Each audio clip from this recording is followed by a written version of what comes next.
बच्चे के लिए हेलीकॉप्टर दे दिया जाता है और बोलते हैं कि कौन पहले पहुंचेगा तो हेलीकॉप्टर वाला पहला पहुंचेगा। यही हो रहा है।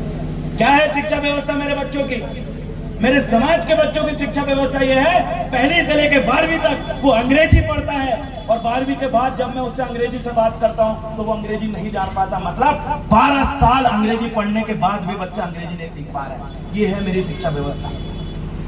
शिक्षा व्यवस्था क्या है? शिक्षा व्यवस्था ये है जहां हमारा बच्चा बेरोजगार घूम रहा है, नौकरी के लिए दर ठोकरे बोल रहा है, मांग रहा है। ये है मेरी शिक्षा व्यवस्था। इसलिए सम्मानित साथियों, दादा हीरा सिंह मरकाम जी कहते थे कि आओ मेरे नौजवानों, आओ मेरे गोंडवाना भूमि के मूल निवासियों, इस गोंडवाना समग्र विकास क्रांति आंदोलन को आगे बढ़ाते हैं।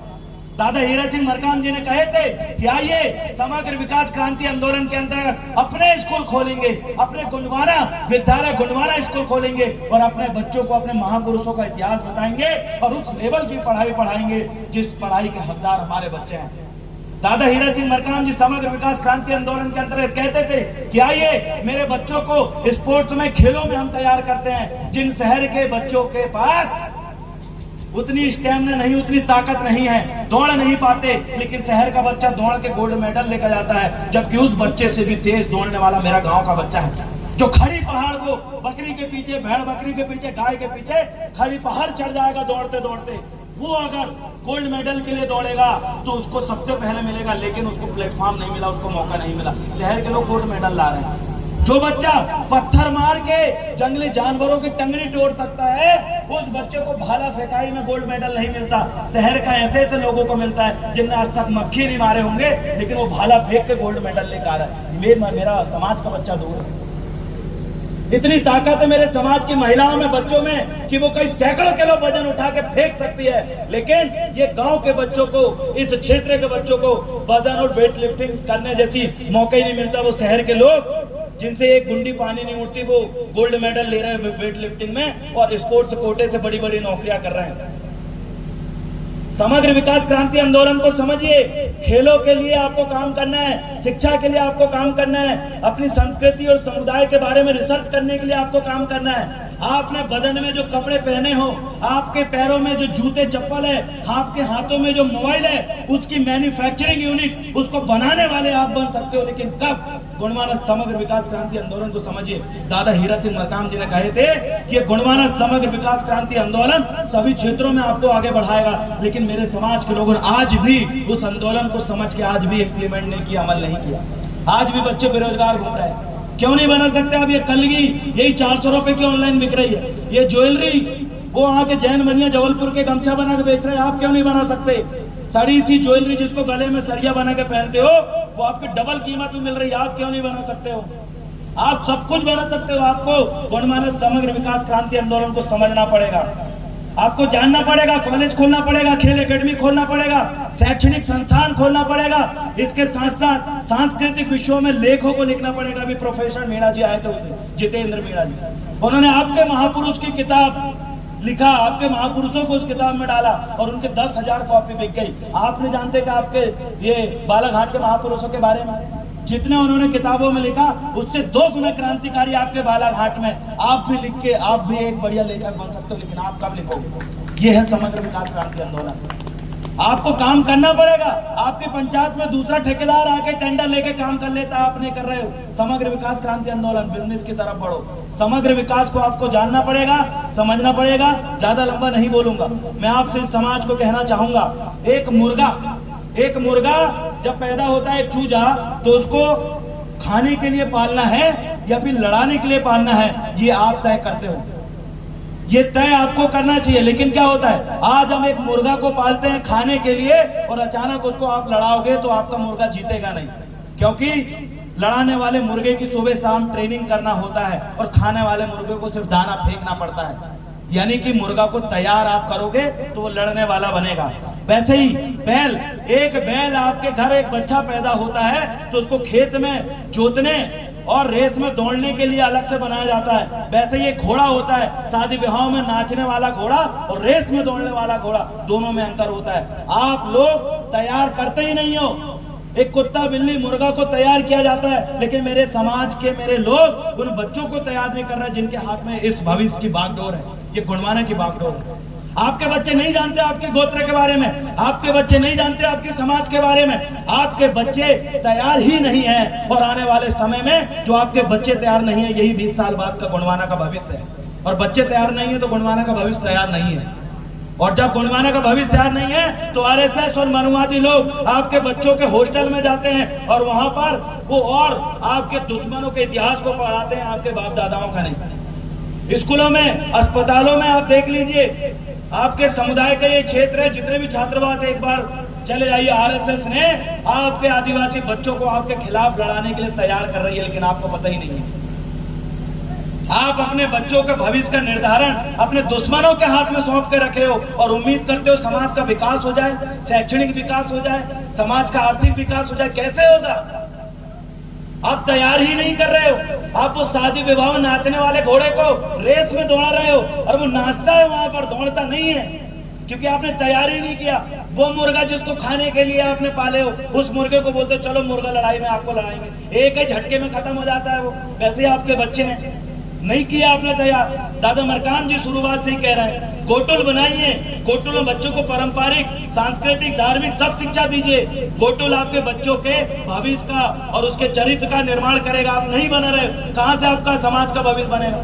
याद रखिएगा, जो जैन समुदाय को आप देखिए, सिख समुदाय को आप देखिए, ईसाई समुदाय को आप देखिए, मुस्लिम समुदाय को आप देखिए, ब्राह्मण समुदाय को आप देखिए, ये जितने कामयाब समुदाय हैं ये अपने बच्चों को तैयार करते हैं, ये अपने बच्चों के बारे में सोचते हैं, कहाँ पढ़ रहा है, क्या पढ़ रहा है, उन बच्चों के भविष्य का निर्धारण वो करके रखते हैं। इसलिए वो समाज आगे हैं और आपके और हमारे बच्चे आज भी घूम रहे हैं और आज भी हमारी समाज तैयार नहीं है। और समाज तैयार नहीं है, खेत तैयार नहीं है और अचानक जाके वहां धान बो दिए और धान बो के आप उम्मीद कर रहे हो कि बढ़िया धान होगी, नहीं होगी, बर्बाद हो जाएगी।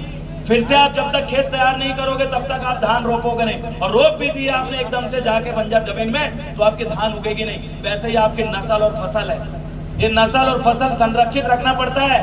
फसल को अगर आप वैसे ही छोड़ दो तो जानवर बर्बाद कर देंगे, वैसे नस्ल को भी वैसे ही छोड़ दोगे शहर में जाके तो बर्बाद कर देंगे आरएसएस मनुवादी लोग आपकी नस्ल को।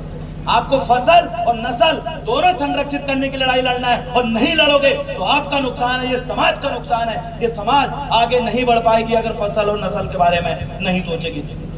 आपके बच्चों के लिए नेशनल एजुकेशन गिनती कर ली इन लोगों ने, लेकिन जब आदिवासी गिनती की बारी आती, नहीं ये तो हिंदू है, ये तो ईसाई है और ये तो फलाने हैं। क्यों?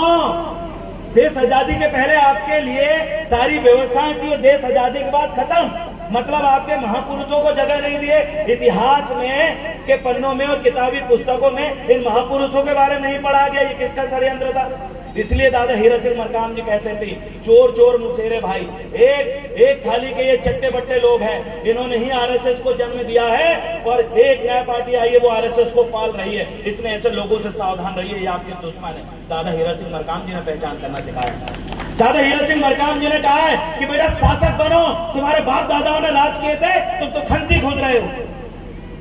बेटा आगे बढ़ो, पीट के मत आओ, पीट के आओ। तुम्हारे महापुरुषों ने अंग्रेजों के सामने शरीर उधार दिए, चिथड़े मच गए, लेकिन उन्होंने घुटने नहीं टेके। तुम कहाँ डर के भाग रहे हो? दादा हीरा सिंह मरकाम जी नहीं होते तो आज जितना उनसे बना, जितना उन्होंने गोंडवाना को जाना समझा, जितने उनमें हिम्मत थी, पीएससी गोल्ड मेडलिस्ट थे एलएलबी में, जितना उनके पास शिक्षा थी उन्होंने उतना उस गोंडवाना को तैयार किया। अब गोंडवाना में कोई अगर कमी है तो आपकी और मेरी जरूरत है कि उन कमी को पूरा करना। कमी से देखकर भागना समाधान नहीं है। आपका ये भाई भी भाग जाता गोंडवाना से, फलानी पार्टी में, फलाने संगठन में चला जाता मैं भी, कि वहां तो मेरे को आसानी से मिल जाएगा। लेकिन मैं क्यों मेहनत कर रहा हूं? क्योंकि मेरे बाप दादाओं के द्वारा बनाई गई उस विरासत को, उस इतिहास को संजोए रखना और उसको सुधार करना, समय समय पे गलतियों को सुधार करना और भूले भटके लोगों को लाना, ये मैंने अपनी जिम्मेदारी समझा। क्यों समझा मेरी जिम्मेदारी? क्योंकि मैं जिस समाज में पैदा हुआ हूं, दादा मरकाम जी कहते थे कि आप जिस समाज में पैदा हुए हो, जिस समाज की माँ ने तुम्हें अपने कोख में 9 महीने रखा, जिस माँ ने तुम्हें जन्म दिया, जन्म देने के बाद जो माँ तुम्हें गोत्र सरनेम देगी और जिसके पश्चात ये समाज तुम्हें बेटी देगी शादी विवाह के समय, और मरने के बाद ये समाज तुम्हें कंधा देगी। इसलिए इस समाज के तुम कर्जदार हो और इस समाज का कर्ज अदा करना तुम्हारा सबसे पहला कर्तव्य है। उस कर्तव्य का निर्वहन करते हुए आज आपके पास आया हूं। उसी कर्तव्य का निर्वहन करने के लिए मैंने इस गुणवाला समग्र विकास क्रांति आंदोलन को चुना। उसी कर्तव्य का निर्वहन करने के लिए मुझे 1760 कमियां लगी मेरे सामाजिक, राजनीतिक, धार्मिक, सांस्कृतिक मूवमेंट में। उन कमी को पूरा करना मैंने अपना कर्तव्य समझा। आप भी जब तक अपनी जिम्मेदारी नहीं समझोगे तब तक ये गुणवाना मजबूत नहीं होगा, तब तक ये समाज मजबूत नहीं होगा। इसलिए आइए इस समाज को तैयार करने के लिए हम हमारे लोगों को, युवाओं को तैयार करते हैं और उनको जवाब देना सिखाते हैं, उनको हर परिस्थिति से लड़ना सिखाते हैं। क्योंकि जब तक ये समाज तैयार नहीं होगी तब तक आपकी राजनीतिक और बाकी जड़ें मजबूत नहीं होगी। ये समाज की जड़ें नहीं है। आइए इस समाज की जड़ हम बनाते हैं। और आप सभी साथियों से मैं ये आग्रह करना चाहता हूं कि आज हमारी जो लड़ाई है वो शक्ति का निर्माण करने की है। हमारे पास शक्ति का निर्माण नहीं है। कोई एक 4 व्यक्ति मेरी बहू बेटियों के साथ अगर गलत कर देता है तो हम मुश्किल से 100-500 लोग इकट्ठे होते हैं। कहां जाता है वो आदिवासियों का खून लड़ने वाला? अरे अपनी रूबरू को बचाने के लिए, अपनी माई माटी के बचाने के लिए हर कोई व्यक्ति कुर्बान होने के लिए तैयार रहता है। लेकिन कहीं ना कहीं मेरे समाज में क्या ऐसी चीज आ गई है जो उनको लड़ने के लिए मजबूर नहीं कर रही है, डरने के लिए मजबूर कर रही है। वो उसका सबसे बड़ा कारण है इस समाज के युवा।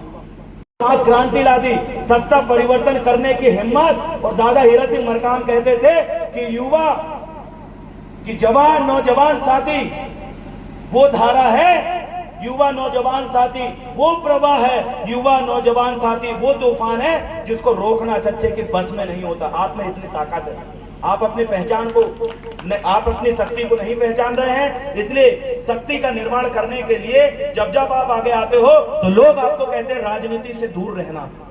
जब जब शक्ति के निर्माण की बात आती है तो आपको राजनीति से भगाया जाता है। और आज आपके लिए कानून कौन बनाता है? विधानसभा और लोकसभा में। आपके लोगों के लिए यहाँ पर नक्सलाइट नाम से गोली मारने के लिए फोर्स आएगी या नहीं आएगी कौन तय कर रहा है? राजनीति। आपकी माताओं बहनों को लाडली बहना के नाम पे पैसा देना है नहीं देना है कौन तय कर रहा है? राजनीति। आपके बच्चों के हाथ में स्लेट होगी या प्लेट होगी, कटोरा होगा या हाईटेक कंप्यूटर होगा, ये कौन तय कर रहा है? राजनीति। आपके बच्चों को वो टूटा हुआ सरकारी स्कूल में पढ़ना है और दब के मरना है या हाईटेक अच्छे स्कूल चाहिए, कौन तय कर रहा है? राजनीति। आपके किसान भाइयों को, आपके नौकरी करने वाले अधिकारियों को वो समाज के लिए काम करें या ना करें कौन तय कर रहा है? किसका ट्रांसफर कहां करना है? राजनीति।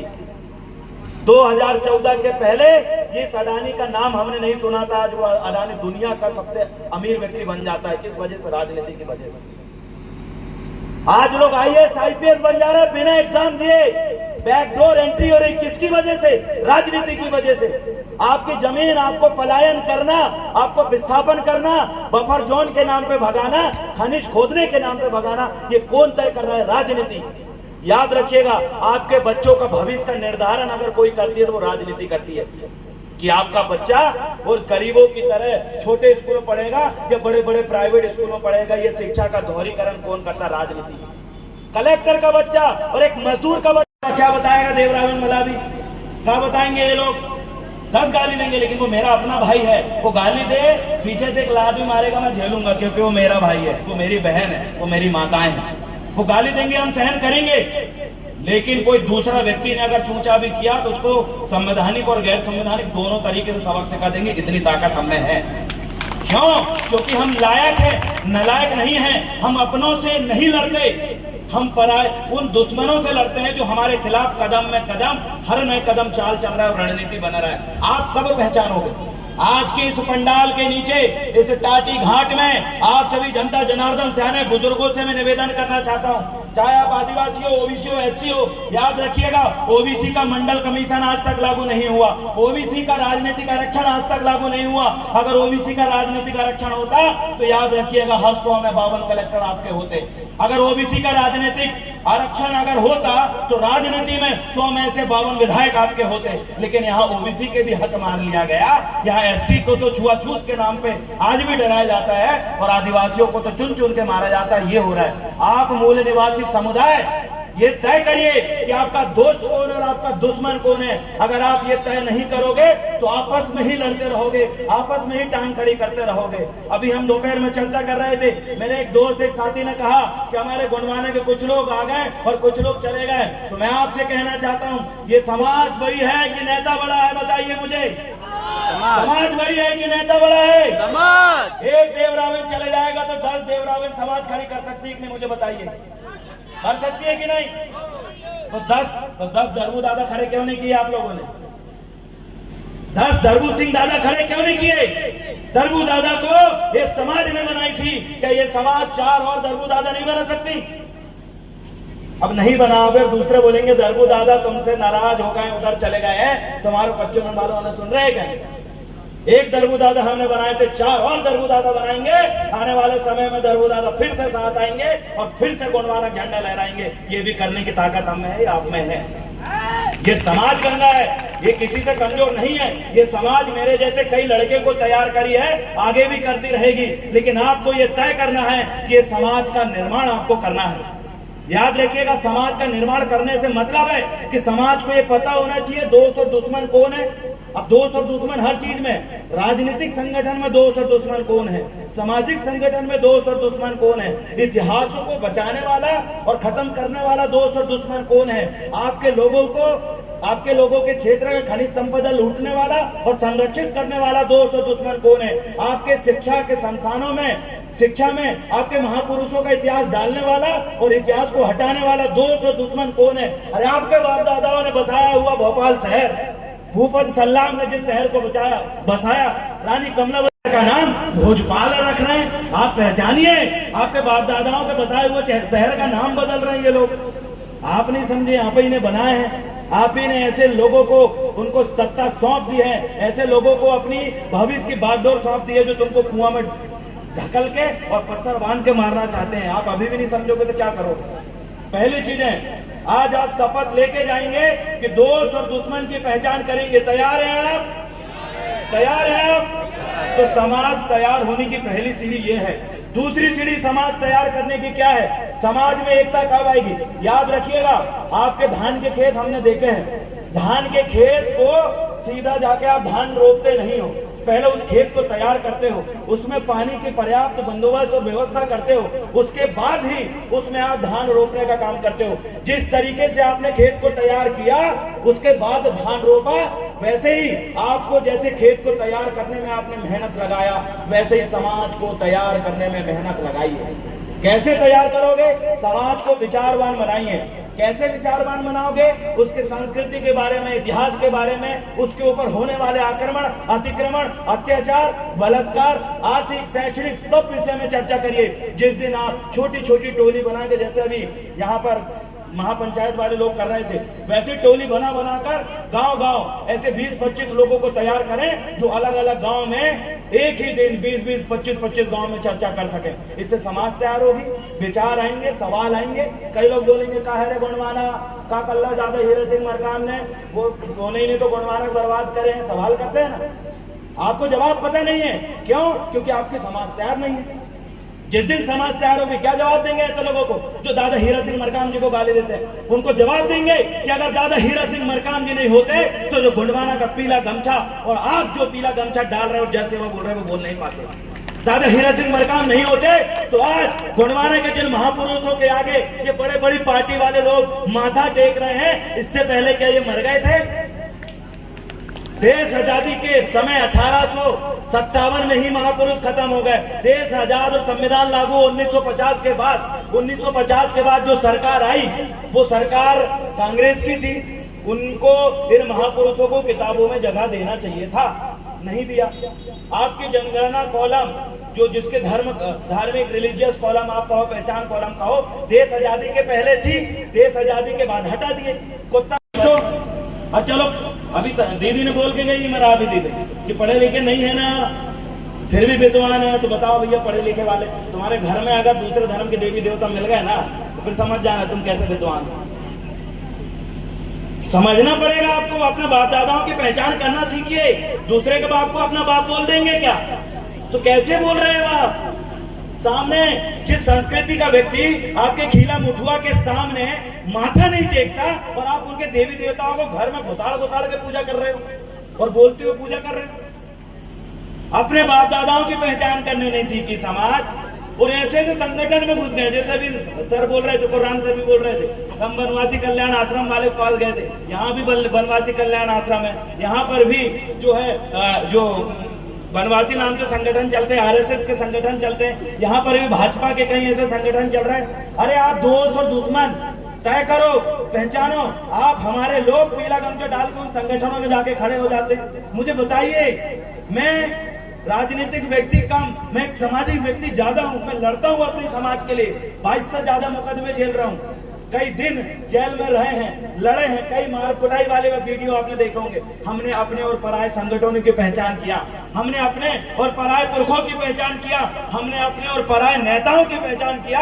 अगर जो समाज दोस्त और दुश्मन को नहीं पहचानता, उसके साथ क्या होता है, क्या होता है उसके साथ? एक युद्ध चल रहा है, ये पूरा मैदान में युद्ध है। उदाहरण के तौर पे मैं आपका सेनापति हूं, आपको मैंने बोला कि जाओ तलवार उठाओ, दुश्मन से लड़ो। यहाँ हमारे लोगों को दुश्मन की पता ही नहीं है, पहचान ही नहीं है, तो अपने लोगों को गले में खंजर रख के बोलेंगे, काट डालेंगे। वही हो रहा है, तुमको पहचान ही नहीं है तुम्हारा दुश्मन कौन है, तो तुम अपने ही से लड़ रहे हो। एक भाई गुणवाना महासभा वाला, एक भाई फलाना संगठन वाला आपस में लड़ रहा है। क्यों? क्योंकि हमारे लोगों को दोस्त और दुश्मन की पहचान नहीं है। जिस दिन दोस्त और दुश्मन की पहचान पता चल गई, इसलिए जिस दिन पता चल जाएगी उस दिन क्या होगा, नालायक हमेशा अपनों से लड़ता है और लायक हमेशा दुश्मनों से लड़ता है। जिस दिन दुश्मन और दोस्त की पहचान चल गई, उस दिन आप गुणवाना के लायक सैनिक हो जाओगे और सिर्फ अपने दुश्मनों पे गुस्सा दिखाओगे, अपने लोगों पे। हमें भी कहा, जबकि 1857 के समय इनको तोप के सामने बांध के अंग्रेजों ने उड़ा दिया था। आपके महापुरुषों के बारे में इतने लेट आपको जानकारी क्यों मिल रही है? आखिरकार ये बीच में क्या हो रहा था? बीच की पीढ़ी हमारी क्या कर रही थी? और सबसे बड़ी बात, बीच की ये सरकारें क्या कर रही थी? किसने छुपाया ऐसे सैकड़ों महापुरुषों के बलिदान को? चाहे कुमरम भीम हो, वीर बाबूराव सडमाके हो, गुंडाधुर हो, ऐसे तमाम हमारे क्रांतिकारी रहे हैं। इनके बारे में कौन सी ऐसी ताकत है जो उनके वंशजों तक वो जानकारी नहीं पहुंचने दी? क्यों नहीं पहुंचने दी उन्होंने ये जानकारी? आपको उस मकसद को समझना पड़ेगा, क्योंकि आज उसी की लड़ाई है। आज लड़ाई स्वाभिमान की है, आज लड़ाई अपने मान सम्मान की है, आज लड़ाई अपने इतिहास की है। एक तरफ मेरे आदिवासी भाइयों के नाम लेते ही लोग कहते हैं कि आदिवासी है, जंगल में रहने वाले लोग हैं। अरे क्या कर लेंगे ये लोग? पुलिस थाने से पुलिस लात मार के भगाती है, राजस्व विभाग आरआई पटवारी पैसा नाम सन्नाम लूटता है, और कोई दूसरा व्यक्ति इनकी जमीन में घुस के कब्जा कर लेता है, कोई भी नक्सलाइट बताकर गोली मार देता है। युवा अगर हक अधिकार की बात करे तो जेल में ठूस दिया जाता है। आखिर क्यों? कौन सी ताकत है जो आपको ये सारी चीजें करने पे मजबूर कर रही है? और आप क्या हो? याद रखिएगा, जब तक आप क्या हो आप खुद को नहीं पहचानोगे, तब तक इसी तरीके से आपके साथ होता रहेगा।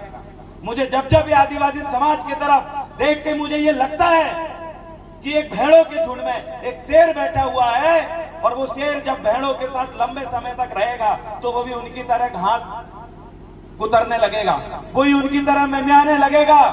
लेकिन एक व्यक्ति, हमने किताबों में पढ़े ये किस्से, एक व्यक्ति जब उसको देखता है और बोलता है अरे तू तो शेर है, इन भेड़ों के बीच में क्या कर रहा है? बोलता नहीं, ये मेरी मौसी है, ये मेरी काकी है, इन्होंने मुझे बोलना सिखाया, ये मुझे चराने साथ में लेके जाते हैं झुंड में, ये मेरे अपने हैं। एक व्यक्ति दूसरा शेर उसको कहता है नहीं नहीं ये तेरे अपने नहीं है, तो बोले ये तू कैसे बोल रहा है? वो बोलता है नहीं ये तेरे अपने नहीं है, नहीं बोले ये मेरे अपने ही है।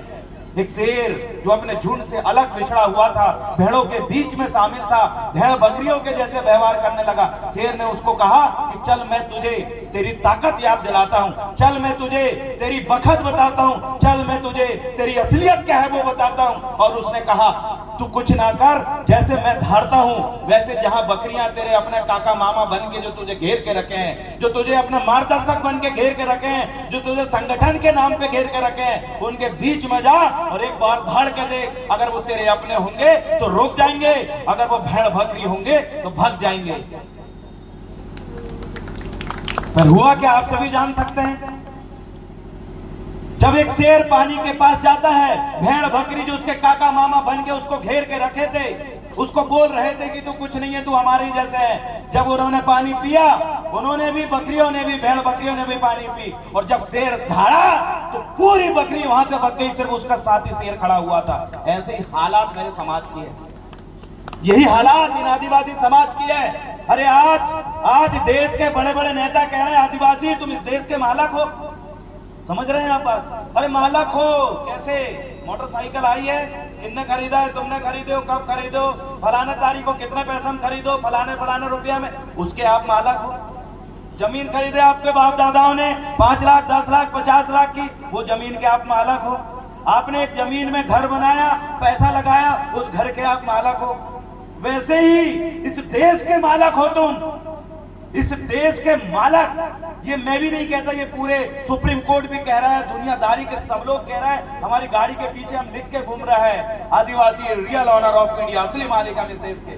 फिर भी ये समाज का एहसास ही नहीं। आज मैं उस आदिवासी समाज को एहसास दिलाने आया हूं कि इस देश में जिसको मालक कहा गया है, इस देश में जिसके लिए विभाग बने हुए हैं, इस देश में जिसके लिए केंद्रीय बजट और राज्य स्तर पे बजट जारी होता है, करोड़ों अरबों रुपए आता है, के लिए 5वीं अनुसूची जैसे ऐसा क्षेत्र बना है जिसको प्रतिबंधित क्षेत्र कहा जाता है, जिसके अंदर न तुम्हारी फोर्स घुस सकती है, न नेता घुस सकता है, न अधिकारी घुस सकता है बिना आपकी मर्जी के बगैर। मैं उस आदिवासी, उस मालक की बात कर रहा हूँ। मैं उस आदिवासी की बात कर रहा हूँ जिनकी माताओं बहनों के लिए और जिनके बच्चों के लिए शिक्षा में कई प्रकार से विभागों ने आरक्षण देकर रखे हैं और कई प्रकार के नियम कानून बने। मैं उस आदिवासी की बात कर रहा हूं जिनको अगर कोई मार दे तो उनके ऊपर एट्रोसिटी एक्ट जैसी कार्रवाई होती है। मैं उन आदिवासी की बात कर रहा हूं जिनको कोई गैर आदिवासी अगर हत्या कर दे तो उनके परिवार के लोगों को 8 लाख रुपए मुआवजा मिलता है और एक सदस्य को सरकारी नौकरी मिलती है। मैं उन आदिवासी की बात कर रहा हूं जिनके पुरखों ने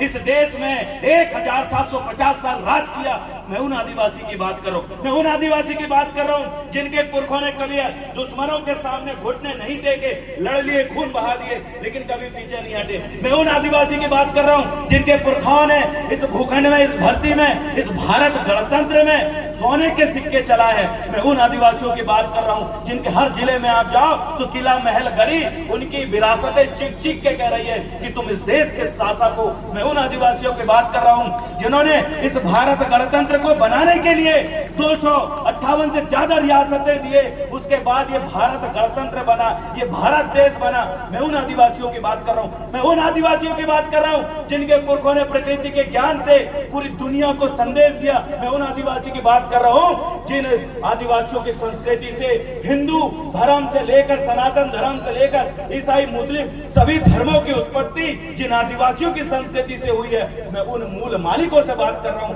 मैं उन बेवकूफों से बात नहीं कर रहा हूं जो तुमको जबरन भटकाने और घेर के बैठे हैं भेड़ों की तरह। अरे अपने आप की पहचान को समझिए। आज आपका ये भाई आपको जगाने आया है, आपको ये बताने आया है कि आपको करना क्या है। खा के मरे, इंजेक्शन लगा लगा के मारे गया, गोली मारा गया। जिन्होंने अधिकारों को अपने खून से बनाया था उन अधिकारों को आपकी आंखों के सामने खत्म कर रहे हैं ये लोग। अभी भी नहीं जागोगे, अभी भी दोस्त और दुश्मन की पहचान नहीं करोगे। इन दो मूर्तियों को देखिए, शंकर शाह, रघुनाथ शाह जी को, इन्होंने अपने दुश्मन को पहचाना था कि ये अंग्रेज है, ये आदिवासी विरोधी है, ये आर्य है, ये आदिवासी विरोधी है। उन्होंने पहचान किया दुश्मनों की और दुश्मनों की पहचान करके उनके खिलाफ लड़ा। आप लोगों से पूछना चाहता हूं कि आपका दुश्मन कौन है? आपने पहचाना कि कौन सा संगठन आपका दोस्त है और कौन सा संगठन आपके दुश्मन है? आप तो नहीं पहचान पाए। अरे इतनी बड़ी बात छोड़िए, अब भी नौ दुर्गा का कार्यक्रम चल रहा है। एक तरफ आदिवासी अपने खेत में भैंसासुर बोदाल बहन को पूछता है, पूछते हैं कि किन इधर पूछते, बताओ भैंसासुर कौन कौन से खेत में भी है? हमारे इधर तो है खेती का देवता बोलते। जिन जिन के खेत में भैंसासुर है, लाल कलर का मुर्गा पूछते होंगे, हाथ ऊपर करो। और उन्हीं के खेत में भैंसासुर मिलेगा जिनका खेत बाप दादाओं के समय से है। अब भी खरीदन वाले लोग खेत में नहीं है कुछ। हमारे खेत में भैंसासुर, हम उसको पूछते हैं। एक तरफ मेरे ये लोग उस भैंसासुर को पूजते हैं, खेती का देवता मानते हैं। फसल आने से पहले जो नवा खाते हैं उसके चरणों में रखते हैं, उसको नमन करते हैं कि ये भैंसासुर तेरी वजह से हम ये खेती कर रहे हैं, तूने इसकी खोज करी, इन फसलों को, जंगली फसलों को तूने देसी फसल बनाया, हम तुझे नमन करते मेरे महान पुरखा। उनको ये बोल के आप उनके चरणों में पहला अनाज रखते हो, उसके बाद दूजा अनाज अपने पेट में डालते हो। एक तरफ उस भैंसासुर को पूज रहे हो और दूसरी तरफ नौ दुर्गा का उपास रह रहे हो। पहले तय कर लो कि तुम्हारा कौन उनका कौन, पहले तय कर लीजिए। या तो महिषासुर को पूजिए या तो दुर्गा जी को पूजिए। हम दुर्गा जी का सम्मान करते हैं, हिंदू धर्म की परम देवी है, हम सम्मान कर रहे हैं उनकी, लेकिन आपको ये समझना पड़ेगा, दो में से किसी एक को पूजो। ये भी हमारा, ये भी हमारा। पंडित जी को हमने बोले कि हमारा मुठुआ बाबा के सामने माथा टेको, बोले जो मुठुआ का हो तो उनको चलो वो सब छोड़ो, एक काम करो, मैंने बोला हमारे रूपलंग पांजी पारी कुमार लिंगों के सामने माथा टेको। बोली ये क्या होता है, हम क्यों टेके? मैंने उनको बोला चलो ये भी मत करो, आप हमारे गांव का मेढ़ों के सामने माथा टेकिए, खंडराई के सामने माथा टेकिए। बोले नहीं टेकते। क्यों? बोले वो तुम्हारा है। आपके दुश्मनों को, दूसरे लोगों को पता है कि ये इनका है और ये मेरा है, लेकिन आपको तो अपने पुरखों की पहचान नहीं है। दूसरे के बाप दादाओं की जय करते हो और अपने बाप दादाओं को लात मारते हो। अरे और महापुरुष से सीखिए जिन्होंने, आपको करना क्या है अशिक्षा के खिलाफ, आपको करना क्या है पलायन के खिलाफ, आपको करना क्या है विस्थापन के खिलाफ, आपको करना क्या है अपने बच्चों के भविष्य बनाने, उसके लिए आपको करना क्या है कि आप आने वाले समय में इस देश के हुक्मरान बनो, शासक बनो। मैं उस पर बात करने के लिए आया हूँ। मैं एक आदिवासी को, एक मालिक को उसकी मालिकियत याद दिलाने के लिए आया हूँ। मैं आपसे जानना चाहता हूँ, क्या आप अपने आप को पहचानने के लिए तैयार हो? क्या आप अपने आप को जानने के लिए तैयार हो? अगर आप तैयार हो तो बैठ के सुनिएगा, अगर आप तैयार हो तो बैठ के सुनिएगा, क्योंकि ये आदिवासी समुदाय की बात है, ये इस देश के मूल निवासी समुदाय की बात है जो आज एससी और ओबीसी में बन गया है। ये उन आदिवासियों की बात है जिनकी संस्कृति से पूरी विश्व की संस्कृति की जननी हुई है। एक बार बोल दीजिएगा मोहन भागवत जी को, फिर से बोल दीजिएगा तमाम ईसाई समुदाय के लोगों को, मुस्लिम समुदाय के लोगों को, अरे जिन आदिवासियों ने तुमको पैदा किया, जिन आदिवासियों की संस्कृति से तुम्हारे धर्मों की उत्पत्ति हुई, उन आदिवासियों को ये मत पूछना कि तुम आदिवासी हिंदू हो, उन आदिवासियों को ये मत बोलना कि तुम आदिवासी ईसाई हो। याद रखिएगा, आदिवासी हिंदू मुस्लिम ईसाई बन सकता है, लेकिन कोई ईसाई मुस्लिम और हिंदू आदिवासी नहीं बन सकता। मेरे साथियों, आदिवासी नहीं बन सकता। आदिवासी उस माँ की कोख से जन्म लेता है। जो आदिवासी है, हमारी भाषा में हम कोई तो रहे, हम हमारी माँ की कोख से जन्म लेते हैं, हमको कोई बना नहीं सकता। लेकिन दुर्भाग्य है, इस देश के संविधान में आपके दुश्मनों ने, आपको खत्म करने वाले, आपकी नस्ल को खत्म करने वाले लोगों ने, आपके इतिहास को खत्म करने वाले लोगों ने, आपके भाषाओं को खत्म करने वाले लोगों ने, आपके जमीन जायदाद खत्म करने वाले लोगों ने इस संविधान में आदिवासी बनाने जैसी कॉलम बना के रखा है। उन्होंने एक सूची बना के रखा है कि वो जैसे अरुणाचल प्रदेश और बाकी जो एरिया में जो ब्राह्मण पंडित लोग हैं उनको अनुसूचित जनजाति बना दिया है, और एक तरफ लोग लड़ रहे हैं कि हमें भी अनुसूचित जनजाति बनाओ। इसलिए याद रखिएगा, आदिवासी होना और अनुसूचित जनजाति होना दोनों में फर्क होता है। आदिवासी पैदा होते हैं और अनुसूचित जनजाति और शेड्यूल ट्राइब संविधान में बनाए जाते हैं उस अनुसूची में जोड़ के। ये षड्यंत्र है, ये षड्यंत्र है वो जबरन आदिवासी बनाने का, ताकि आपकी जमीनें वो लूट सके, आपके अधिकारों का वो हनन कर सके, आपके लोगों के बीच में घुस के इस ओरिजिनलिटी को, जो मूल नस्ल है, उस नस्ल को क्रॉस करके खत्म कर सके, आपके डीएनए को कमजोर कर सके। ये बहुत बड़ा षड्यंत्र इस देश की सरकार में बैठे लोग हमारे लिए कर रहे हैं। नियम कानून सही था, नियम कानून अपनी जगह में जो बनाया गया वो हमारे पुरखों ने बनाए थे हमारे लिए। 1935 का जो संविधान है, इस देश को आजादी से पहले हमारे बाप दादा ने अंग्रेजों से लड़के जो कानून हमारे लिए बनाए, उन कानूनों में संशोधन हो रहा है। आपके लोगों को कोई मार नहीं सकता था, अगर किसी ने मार दिया तो अनुसूचित जाति, अनुसूचित जनजाति अत्याचार निवारण कानून 1989 के अंतर्गत जो AJK थाना होता है, जिसे आजाद थाना आप कहते हैं, हर जिले में होता है, वो उठा के ऐसे लोगों के तुरंत गिरफ्तार करता था और उनकी जमानत नहीं होती थी। ये कानून हमने लड़ के लिया था। लेकिन आज जो सरकारें आपके हितैषी बन के बैठी है, जो लोग आपके अपने बनते हैं, जो लोग आज विधायक और सांसद बन के बैठे हैं, इन्हीं नपुंसकों की वजह से आपका एट्रोसिटी एक्ट कमजोर हुआ और आपके लोगों के मुंह पे पेशाब कर रहे हैं, लेकिन ये लोग जाग नहीं रहे। आपकी बहू बेटियों को सरेआम मणिपुर में गोली मारा गया, लेकिन ये लोग जाग नहीं रहे। अरे देश आजाद हो चुका है, किसी को बीच रोड में नंगा घुमा के गोली मार रहा है, ये आजाद की परिभाषा है? इसको आप देश आजाद कहोगे? इसको आप देश आजाद कहोगे कि एक आदिवासियों को नक्सलाइट बता के मारा जा रहा है? इसको देश आजाद कहोगे? इसको आजाद कहोगे कि जिन आदिवासियों के लिए संविधान के अंदर उनके स्वशासन का अधिकार दिया गया था, उस संरक्षित क्षेत्र में, उस आरक्षित क्षेत्र में दूसरे का घुसना प्रतिबंधित था। वहां ये निकम्मी सरकार ने यहाँ की खनिज संपदा को लूटने के लिए, पूरे आदिवासियों का अस्तित्व को खत्म करने के लिए आपके ही भाई बंधुओं को यहाँ पर तैनात करके रखी। इसको आप देश आजाद बोलोगे? इसको आप लोकतंत्र बोलोगे? सरेआम आपके अधिकारों पे हनन हो रहा है। आरक्षण से लेकर तमाम अधिकार जितने भी आपके थे, हर चीज का हनन हो रहा है। इससे पहले आपकी जमीनों को सरकार अधिग्रहण नहीं कर सकती थी। इससे पहले सरकार आपकी जमीनों को आपकी सहमति के बगैर छीन नहीं सकती थी। लेकिन आज क्या हो रहा है? आज का होगा, अरे जो 10-10 जमीन है ना, अच्छी है, सोना चांदी निकल रहा, लो जमीन, बोले विकास कार्यों के लिए आपकी जमीन ले जा रही है, तुम कुछ नहीं कर पाओगे, लगा लो आपत्ति, कुछ नहीं होने वाला।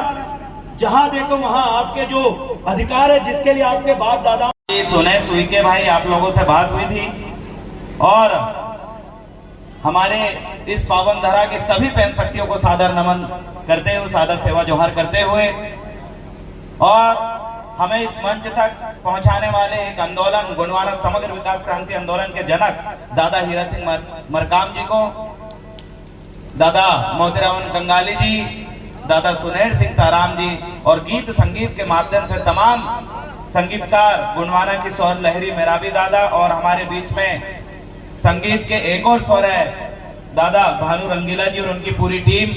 और आज के इस कार्यक्रम की अध्यक्षता कर रहे संबल सिंह धुर्वे जी और सुखदेव सिंह वयाम जी, ईश्वर यादव जी, तुलसीराम मेराबी जी, सुखराम पंद्रे जी, प्रदीप उबले जी और तमाम साथियों को सादर सेवा जोहार। और साथ में हमारे साथी बैठे गौराम दादा और यहाँ के सरपंच संघ के अध्यक्ष और प्रदेश उपाध्यक्ष और जनपद अध्यक्ष, सभी को सादर सेवा जोहार। मेरे साथ आए भाई संदीप सल्लाम जी, बिक्की जो अभी साथ दे रहे हैं, आपको भी सादर सेवा जोहार। आइए शंकर शाह रघुनाथ शाह जी की जयंती को उपलक्ष्य में इस कार्यक्रम को हम सफल बनाने के लिए विचार की इस बेला को आगे बढ़ाते हैं। तो उससे पहले मेरे साथ बोलिए, महाराजा शंकर शाह मरावी अमर रहे, महाराजा शंकर शाह मरावी अमर रहे, कुंवर रघुनाथ शाह मरावी अमर रहे,